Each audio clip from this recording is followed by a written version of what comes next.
Disposable account because other members of my family know my account. English is not my native language, so please excuse any grammatical mistake. Hi everyone, I, F21, live with my parents and my sister, 16, in a 4-story house. For more than half a year I have had this problem where I am on a different floor from my sister and I raise my voice a little to call her, but she doesn't hear me no matter how many times I try. Or sometimes she only answers after 5 or more attempts, and when I asked her she would just say that I didn't raise my voice enough, and on other occasions she also scolded me because according to her, she couldn't hear what I was saying to her even when we were in the same room. One time I fell down the stairs and one of my legs hurt a lot, but she never responded. I managed to get up and manage the pain, but I had to tell my parents what had happened so they could take me to the doctor, and it turned out that I had a 2nd-degree sprain. I told my parents this and we decided to sit down and talk to my sister.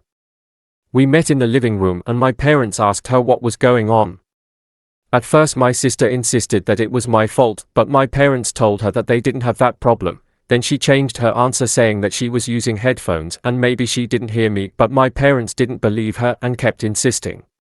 In the end she exploded and said that she did it on purpose because I always called her for stupid things and that she was fed up. My mother asked what kind of stupid things.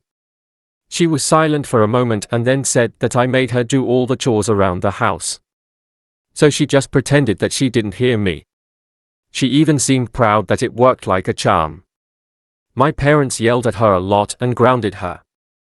But I was and still am very hurt, so for the last 3 weeks I haven't said a word to her. Nothing. Her school makes a compilation of videos for graduating students, where their families congratulate them. It's a very emotional moment, but I have refused to participate. My parents think I'm taking this too far and she has yelled at me saying that I need to move on. Even her friends have flooded my messages saying I'm a terrible sister and I need to grow up. But my friends say that my sister made her bed and now she can lay down on it. For a little context before I go into why I don't let him use my bathroom is technically the family bathroom, however typically it's just me, my mom and my fiancé living at my mama's house. Me and my fiancé are young parents and don't have the financial means currently to have our own apartment, but my mom doesn't mind as I'm her youngest and she wants me to stay as long as I need to, at least for a year until our baby is a little older. My bathroom is in the hallway of our house and my mama's room has its own bathroom, as most master bedrooms in a 2-story house do. Edit for clarification before the story. My mama asked us to stay with her for at least a year after our baby was born so that we can get settled and figure out as my fiancé had a baby sister he basically raised from birth. How to parent and navigate life with this new major change, as well as us being as young as we are, along with this was not a planned pregnancy. Here's where the issues start. My baby's nursery is my old bedroom and also my stepdad's old office. He insists on sleeping in my baby's nursery, which currently isn't an issue as my baby is in the ICC. However, I do not want him sleeping in there when my baby comes home. He has argued with me that someone should sleep with the baby. I truly don't understand why he doesn't sleep with my mom, as she even bought a bigger bed to fit him and the 2 pups. He claims that my baby's nursery is where anyone who's sick should sleep to not get my mama sick. That also doesn't make sense to me. Why expose a baby to sickness willingly? He regularly uses my bathroom, which I wouldn't have an issue with. However, despite being 60, he pees on the floor regularly. I've never had that issue with my biodad or my fiancé, both male. I tried setting a boundary with him 4 years ago not to use my bathroom as he regularly trashes it, and I have very bad sensory issues and tend to be quite germophobic. I find it incredibly disrespectful that he can even clean up after himself, and also that he disrespects my mama like this because she went out of her way to make things easier for all of us with him being home. He's usually on deployment, not military, so it's not an issue typically, but every time he comes home he forgets my boundaries and trashes my bathroom, which leads to a breakdown for me as in the one who has to clean his mess. Sad smiley.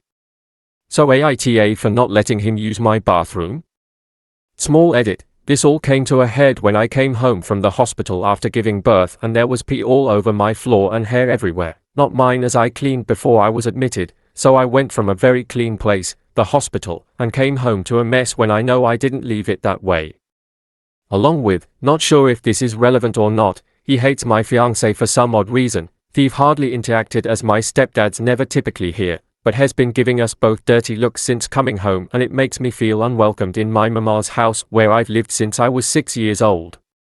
A little more context. The only reason I could think he dislikes my fiancé so much is because my fiancé very politely honestly asked him to stop doing something during an OB appointment that we invited him to, per my mama's request. During the entire appointment my stepdad was acting like a child, along with trying to tell the doctors they didn't know what they were talking about because I went to medical school, has literally a history major.